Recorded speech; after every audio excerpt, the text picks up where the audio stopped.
Hi everyone, this is Mr. Nobody coming at you. So I do want to read something to you again from Making Nobody Happy. And just to give you the background from this, I was listening to some manful type single guys, very modern, very secular, discussing the dating market and talking about it.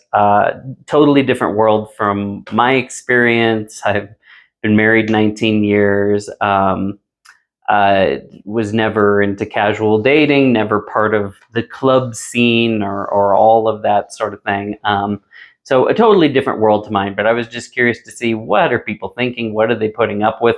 What is the experience like these days for men and for women, and just understanding a bit of it. And it was very interesting.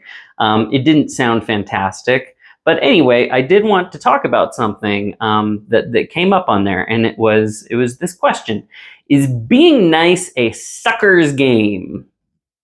So, is being nice to women weakness? That's a question that came up in a discussion I heard recently about being a simp.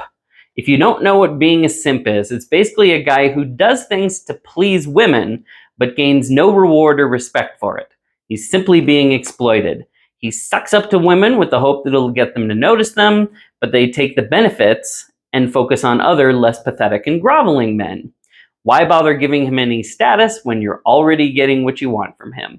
And so this is like, guys who are buying girls like concert tickets and stuff like that, but they're never getting any actual dates or attention. Never changes the fact that they're considered sub beings, not worthy of attention. So a simp is a kind of extreme. He's a chump because he's never going to get back anything for all that he's putting in.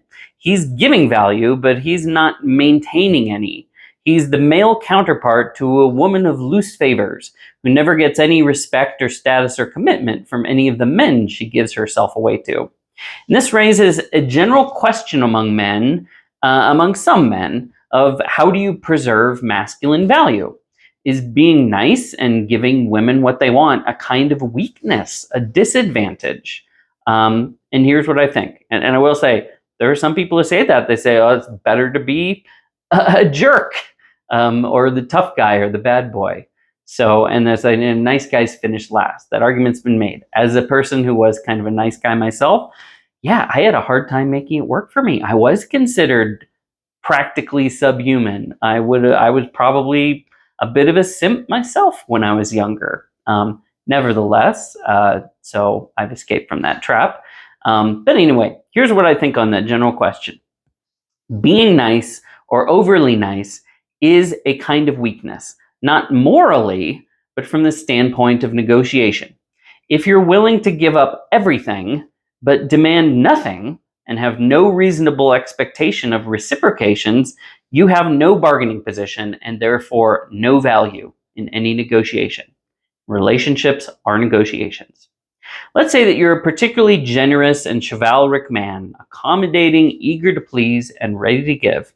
In the current dating market, do women feel they have a moral or social obligation to do these sorts of things for you, for men? They don't. Well, why not? Partly because women have never felt any special need to be chivalric and indulgent towards men. Men are big and dangerous. Women have never felt that they needed to open doors for them or fight and die to protect them or put them on the lifeboats first or lift heavy loads for them or give them extravagant gifts. That doesn't mean that women haven't done anything for men. Far from it. But they haven't felt an obligation to treat men the way that men feel obligated to treat women. And in the current dating climate, which is pretty fearful and hostile and uncertain, more and more women especially feel no obligation to be indulgent to men. I don't need to be nice to men because they're men, and men suck. I'm a woman, and we deserve to be treated this way, and they don't. So I'm justified in getting mine. And you do see that attitude online of some women who think it's perfectly fine to take advantage of the simps or anything that gets you what you want. Now, that is a very cynical attitude, but it is perfectly common, and I would say it's also perfectly understandable. When relationships sicken and the terms upon which they are conducted break down, exploitation and hostility emerge on both sides. Attractive men no longer feel the need to commit to women and freely exploit them, and attractive women feel free to exploit men for their benefits, including through institutions like OnlyFans. Both sides are wary of giving anything up, wary of being taken advantage of, and would prefer to be independent and secure and let someone else take the risks. The question about simps is a question about being nice. Women want men to be nice, but in being nice to them, are you just giving them what they want and letting them exploit you? Should men take a more defensive position toward women? Because being nice isn't men's default, it's a special effort. And it's a kind of deferred payment, a tribute to earn good standing with a hoped for return of approved status. Because men aren't terribly nice to each other, not in the way that they try to be to women. So why make that special effort if there's no hope of gaining that special approved status from women? Men don't do these things for each other or for everybody. This is a unique kind of indulgence and sacrifice, and it's one that's often pretty costly to their own personal status and well-being. But they're doing it as an investment or as a kind of entry fee.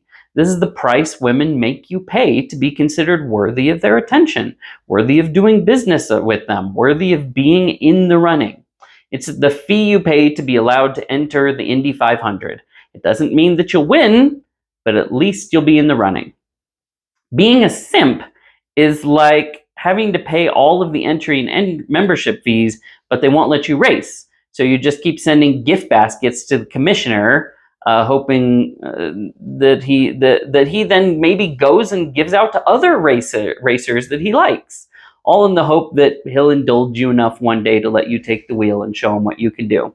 And that's not being nice, that's being exploited. And some people, some women, do feel like they have a right to exploit you. That's just as true with men. Plenty of guys feel the same way. They think that they have a right to just get what they want because they deserve it or they want it. It's not that men or women are worse, but they do have different ways of being exploiters and of being exploited, of taking advantage and of giving it. So if you're a simp, yes, you're probably being exploited, just like women who give themselves away too easily are going to be exploited. But that doesn't mean that the whole game itself is nothing but exploitation, or that being nice is fundamentally a sucker's game. Whether you're a man wanting to give himself to a girl or a girl wanting to give himself to a man, it doesn't mean it's just completely a sucker's game, unless all men and women are absolutely corrupt. And both men and women who have been exploited have come to that conclusion. Watch a few episodes of Judge Judy and you will see plenty of fights between former lovers. And a vast number of them conclude the case by stating that they're done with men or they're done with women. They've just been so hurt, so wrong. They feel so cheated. They feel so exploited. They just end it with complete cynicism. Their experiences have made them cynical about relationships. And no wonder plenty of men and women have lost enormously to the other sex. So that's all I have to read right now. But having said that, watching this and see a game that has gone corrupt doesn't mean that the game itself is just corrupt. And you know what? Men are all just trash, and that's just the end of it. Women are all just trash, and that's just the end of it. And the best we can do is hope to trick and exploit each other where we can, and that's all it's ever going to be. What kind of a society do you think that's going to build? I mean, that's going to be a complete disaster. I mean, it already is a complete disaster, but it doesn't have to be like that. Yes, negotiating between the sexes is difficult. Relationships are difficult, and we're missing a lot of good examples right now and a lot of good advice. We've just thrown it away, thinking, well, we don't need that. We can get whatever we want. We can get ours, and it's all going to be totally fine. But the truth is, our problem is just that we're trying to play corrupt games with corrupt players. You're playing a game that is rigged to hurt people and is one-sided, and not to your advantage. And same thing, people are often playing it with just the wrong people, and so you get the results that you would expect. If you play bad games with bad players, you get bad scores. That's just how life goes, and it's terrible if it drives people to cynicism. As I said, I am completely sympathetic. I am actually an enormous sympathy every time I watch those Judge Judy shows, and just people in general. And you see them get to that end, and they just say, I'm done with women. I am not risking myself like this again. I am going to hang on to things. I'm going to give as little as I can because it will just get you burned. You will just get screwed. And then you hear the girls say the exact same things. And in all those cases that I've seen, pretty much all of those people are 100% right. They're 100% right. They have been horrifically screwed over by these people who they made themselves vulnerable to in their relationships. But also, it was often the terms of their relationships, the people themselves, the people they're in relationships for, the conditions of their relationships. They go into it thinking, oh, I've got protection, and then Judge Judy has to tell them, sorry, you weren't married, and so actually you don't have any legal rights to that. You're just going to have to fight this out and get out of it the best that you can. Yeah, they played bad games, and the games went badly. So yes, as I said, tons of sympathy for the heartbreak that people have felt, even for the cynicism that people have felt. I have felt that way. I have felt terribly cynical myself, especially when I was a young guy. And like I said, I was a bit of a simp myself. I was a very nice guy, but the girls just considered me completely without value. I was extremely short, like extremely, extremely, extremely short. Nerdy, not cool, not well dressed, terrible allergies, terrible asthma. This is before a lot of the great, medical interventions that help those things had come along. And I did eventually grow, but all of that took time. But I remember being terribly frustrated as a youth. But I still was careful about who I tried to play the game with and how I played it. And that really protected me enormously. And so I did have some good experiences. I also had some difficult experiences. And some of them were of trying to do too much myself and getting into too much of a one-sided relationship. But where I thought, well, if I just do everything, I can make things work. If I just put 1,000% of myself and sacrifice everything, it'll all work. And sometimes it's like, sometimes you can take that the wrong way.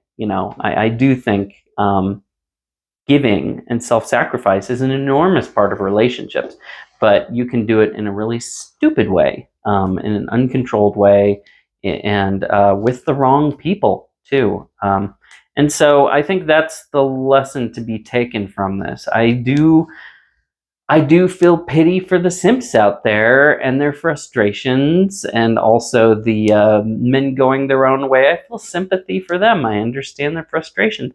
I feel the same way for the women. I can see why both sides are upset with each other. But the solution isn't to say, well, let's write off that entire gender as just completely corrupt. I mean, that's half the species. You're just like, ultimately, you're just rejecting being human. You're rejecting the species itself. And that just doesn't work.